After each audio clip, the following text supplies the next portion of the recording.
Hi, welcome to my review of the first ever episode of Postman Pat.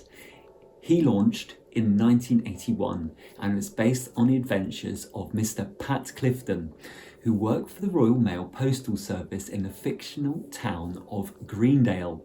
Now, this was inspired by the valley of Longislaw in Kendal. Now, this was based near the border of Cumbria.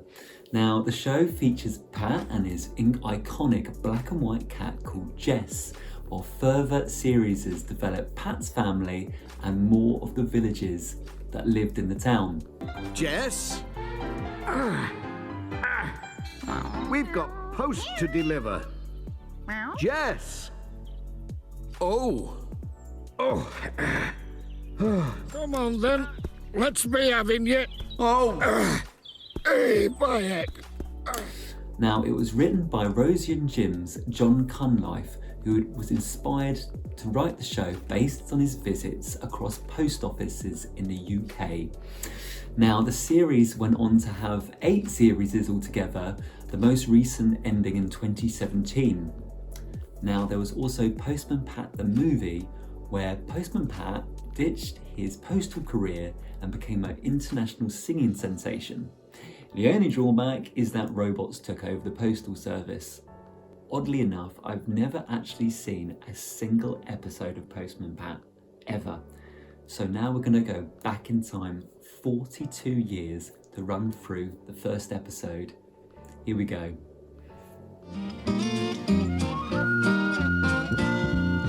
Postman Pat, Postman Pat, Postman Pat and his black and white cat. Early in the morning, just as day is dawning, he picks up all the post bags in his van. Postman Pat, Postman Pat, Postman Pat and his black and white cat. All the birds are singing and the day is just beginning. Pat feels he's a really happy man. Everybody knows his bright red van. All his friends will smile as he waves to greet them. Maybe you can never be sure. There'll be knock, ring, letters through your door. Now, Postman Pat was made using stop motion techniques, meaning that an animator on the show typically completed about 10 seconds of footage each day, and each second is made up of 25 frames. So each frame, the animator had to move the puppets 25 times. No wonder they're using CGI now. Feels he's a really happy man. Boom, boom, boom, boom, boom, boom. What a lovely day, said Pat to Jess as they drove along the valley on a fine sunny morning.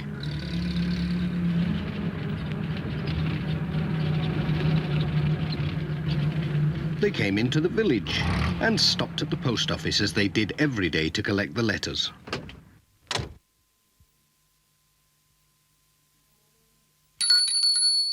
Good morning, Pat called. Morning, Pat, said Mrs. Goggins. Looks like a busy day for you. Lots of letters and parcels. Well, at least it's a nice day for it. That's odd, said Mrs. Goggins. Most of the post seems to be for Katie and Tom Pottage.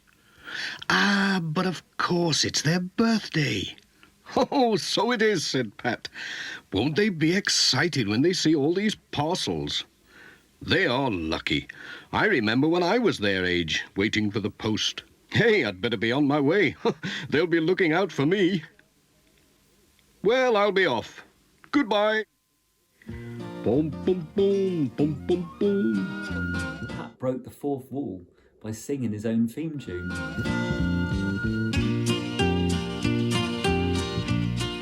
Pat was on his way. One question I've had: is Pat the only one who drives? The roads are absolutely empty.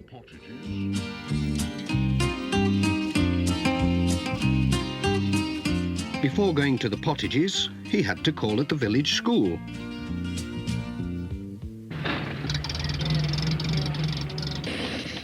Some of the children had arrived early and were playing in the schoolyard. Bill Thompson came running up to take care of the letters till the headmaster came. He always did that because he was the oldest. Oh dear, right in a puddle.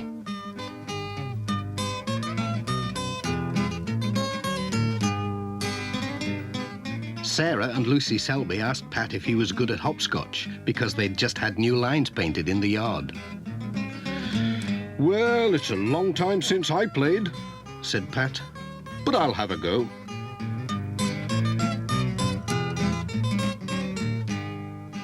Let's see now. He was quite good at it. Whoops! I really respect Pat for actually being down with the kids and trying a mean game of hopscotch without breaking a leg. Pat was enjoying the hopscotch so much he almost forgot the time. Hey, I'll have to be going. We can't have the post being late, can we? Especially today. Bye-bye, Pat. Goodbye.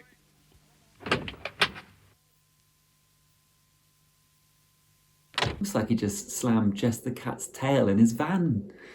Ow! No, I thought he was meant to be a nice guy.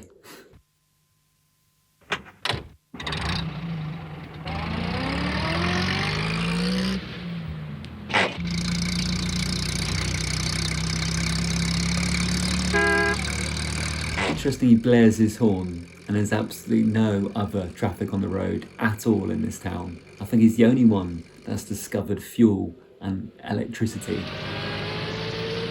Pat turned in at Greendale Farm. Katie and Tom saw him coming and ran to meet him. They were so excited they couldn't wait to see what Pat had brought them. They're twins, you see, so it was a double birthday. Pat wished them a happy birthday, then took a letter to their mother.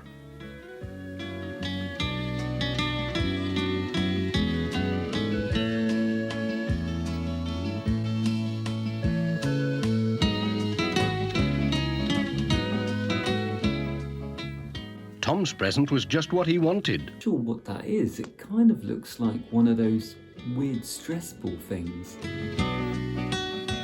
But Katie didn't seem very pleased with hers. No, I think poor Katie was hoping for the latest iPhone 15.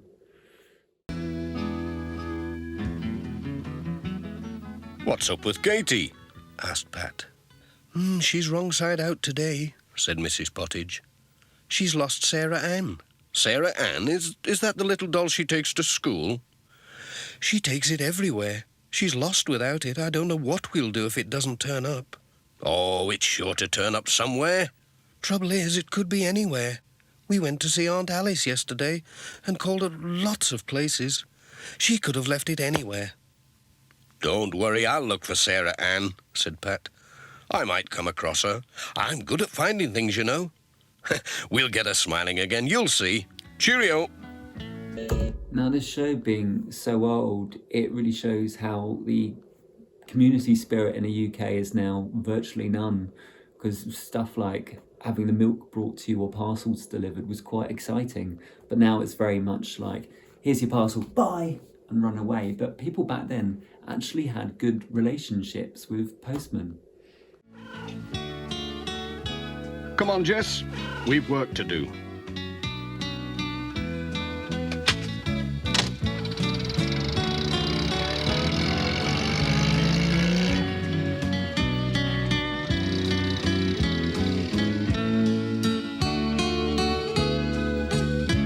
Massive respect for Pat for even indicating on a junction where there's not a single car or a sign of life in sight for the next 20 miles. The next stop was the church. The Reverend Timms heard Pat's van coming. There was a card from Cousin Joan on holiday in Mallorca. Pat told him about Katie's lost doll. Oh, she could have lost it in the church, said Reverend Timms. She always brings it. Ah, well, seek and thou shalt find. Let's have a look. Mind your head.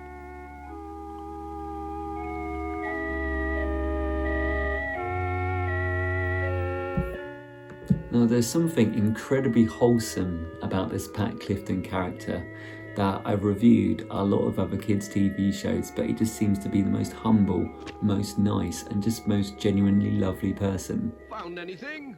Oddly enough, the Royal Mail said they actually dumped Postman Pat in the year 2000 because the cheery delivery man no longer fitted in with their company's corporate image, which is absolutely ridiculous because having Postman Pat on your side who always delivers, you'd surely want to keep him. But you never know, maybe I'll end up working for Every. Called Pat. Oh! Yes, a bump on the head. At last, the Reverend Timms did find something, but it wasn't Sarah Ann. It was a lady's glove. It had the letters DT sewn inside. DT, said Pat. Dorothy Thompson, that's whose it is, I'm sure. I'll take it along for her. She will be pleased. Well, I hope Katie's doll turns up somewhere, said the Reverend Timms. We'll just keep on looking till it does, said Pat. Thanks for helping. Cheerio.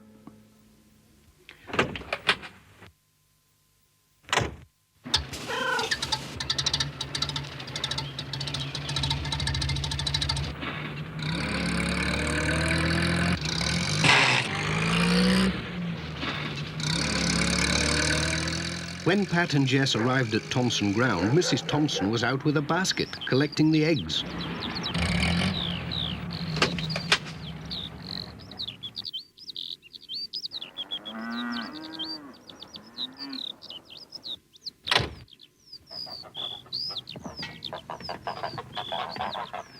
She was surprised when Pat gave her a glove with her letters.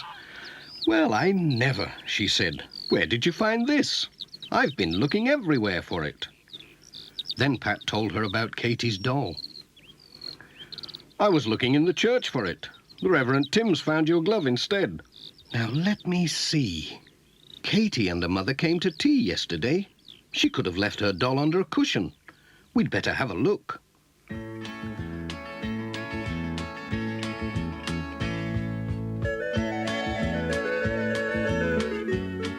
They searched everywhere. Mrs. Thompson found something, but it wasn't a doll. It was a penknife.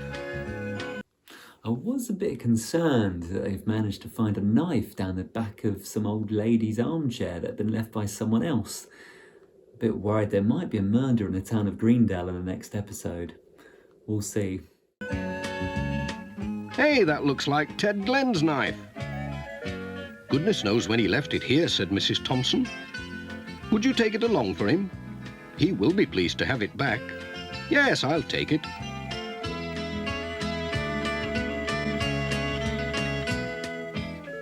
I do hope you find Katie's doll. We'll keep looking. See you tomorrow. Cheerio.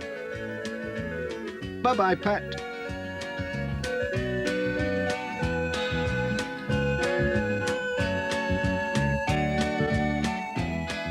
What a day, said Pat to Jess. We found a glove and a penknife, but no Sarah Ann. I wonder if there's any chance of finding her at Ted Glenn's. What I really love about this show so far is just how slow-paced and so nice and innocent and watchable it is. You know, it almost makes me want to fall asleep.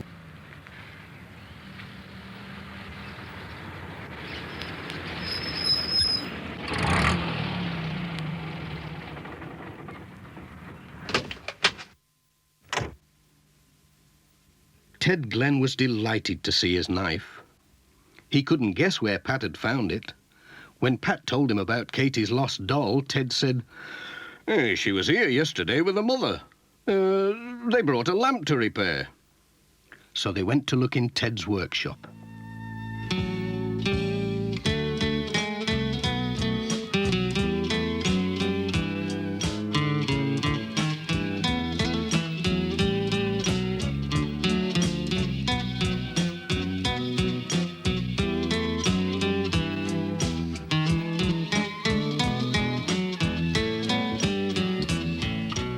They didn't find the doll, but Ted found a watch that he'd forgotten he had. Pat is great at delivering post, but is incredibly accident prone. "That's Miss Hubbard's," he said. She brought it to be mended ages ago. She must have forgotten all about it. Would you take it for a pat? Certainly. I'm going that way.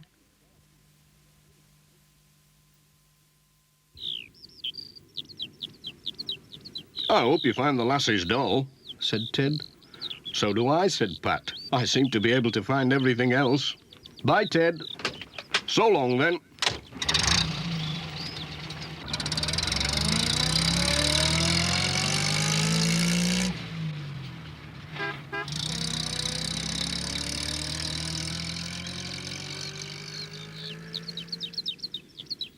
Miss Hubbard was shopping at Sam's mobile shop, whilst Sam was enjoying a cup of tea. Miss Hubbard was surprised to see Pat, and even more surprised to see her watch. Pat told them all about Katie's lost doll, but they hadn't seen it. Poor Katie, said Pat, and on her birthday too. I know. I'll take her a box of chocolates. That'll cheer her up. Aha! Sarah Ann. So that's where you've been hiding all this time. It's Katie's doll, said Pat. I found her when I wasn't looking for her, sitting behind the chocolates. Sam was amazed.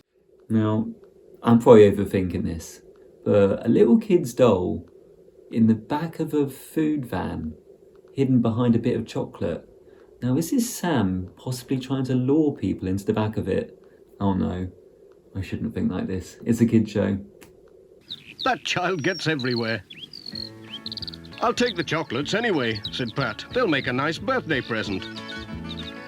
Cheerio!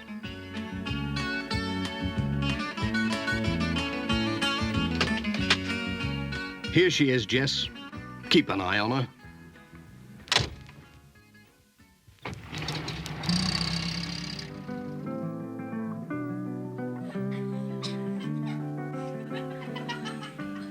When Pat arrived at the twins' party with Sarah Ann and the chocolates, Katie gave a big smile, the first that day.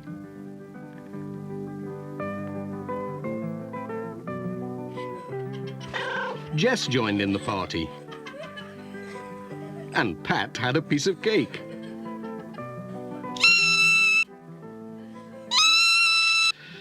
Delicious, said Pat, but it's time we were off. Bye-bye, Pat. Bye. Goodbye, everyone. Have a good time.